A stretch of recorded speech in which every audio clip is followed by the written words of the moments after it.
उसे भविष्य में मिलने वाली चीजों से भी कभी संतोष नहीं होगा। दूसरों को अपनी जिंदगी में अगर कीमती बनाओगे तो आप खुद उनकी जिंदगी में सस्ते हो जाओगे। आप अपनी आत्मसम्मान जितनी गिराओ, लोग आपको उतना ही मजबूर करेंगे। बुरा वक्त आपको कमजोर नहीं, सफल बनाता है। बस यही फर्क है कि हम उसे बुरे वक्त में कैसे हैंडल करते हैं। समय, बात और अवसर, ये तीनों एक बार निकल जाएं तो लौट कर नहीं आते। जितने भी सफल लोगों को हम देखते हैं, उन सब ने अपने समय को अलग अलग तरीके से प्रयोग किया है, तभी वे अपने जीवन में सफल हैं। समय मुफ्त में मिलता है, परंतु यह अनमोल है। आप इसे अपना नहीं सकते, लेकिन आप इसका उपयोग कर सकते हैं। आप इसे रख नहीं सकते, इसे खर्च कर सकते हैं, पर एक बार इसे खो दिया तो वापस आप इसे नहीं पा सकते। वह व्यक्ति जो अपनी जिंदगी का 1 घंटा भी व्यर्थ करने की हिम्मत रखता है, उसने अभी तक जिंदगी की कीमत नहीं समझी। सिर्फ एक ही चीज है जो हमारे समय से अधिक कीमती है, वह यह है कि इसे किस पर खर्च कर रहे हैं। समय की कीमत धन से अधिक होती है। कार्य करने के लिए कोई भी समय सही नहीं होता। तो चलिए इसे एक कहानी के माध्यम से समझते हैं। पुराने समय की बात है। हिमालय की गोद में बसा एक सुंदर और शांत गांव था। इस गांव में एक प्रसिद्ध आर्षि देवराज अपने तप और ध्यान के लिए प्रसिद्ध थे।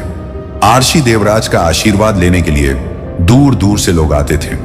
उनके प्रवचनों में आध्यात्मिकता और जीवन के गहरे रहस्यों का ज्ञान भरा होता था। गांव में ही एक युवक अर्जुन रहता था।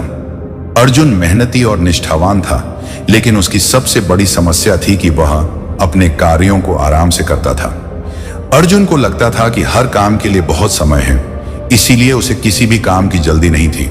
वह हमेशा सोचता था कि कल कर लूंगा। एक दिन अर्जुन आर्षि देवराज के पास पहुंचा और उनसे जीवन में सफलता प्राप्त करने के मार्ग के बारे में पूछा। आर्षि देवराज ने उसकी समस्या को सुनकर कहा, अर्जुन, तुम्हें जीवन का सबसे महत्वपूर्ण पाठ सीखना है। समय की कीमत को समझना। चलो मैं तुम्हें एक कहानी सुनाता हूं। आर्षि देवराज ने अपनी आंखें बंद की और कहना शुरू किया। बहुत समय पहले एक राजा था जिसका नाम चंद्रगुप्त था। वह बहुत धनी और शक्तिशाली था, लेकिन समय के महत्व को नहीं समझता था। उसे लगता था कि धन और शक्ति से सब कुछ खरीदा जा सकता है। वह अपने राज्य के कार्यों को लता रहता था और सोचता था कि उसके पास बहुत समय है। एक दिन एक महान संत राजा चंद्रगुप्त के दरबार में आए। संत ने राजा से कहा, राजन, समय की कीमत धन से अधिक होती है। अगर तुम समय को व्यर्थ करोगे तो तुम्हें बहुत बड़ा नुकसान उठाना पड़ेगा।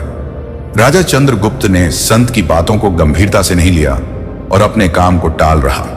एक दिन उसके राज्य में दुश्मनों ने आक्रमण कर दिया। राजा चंद्रगुप्त तैयार नहीं था और उसकी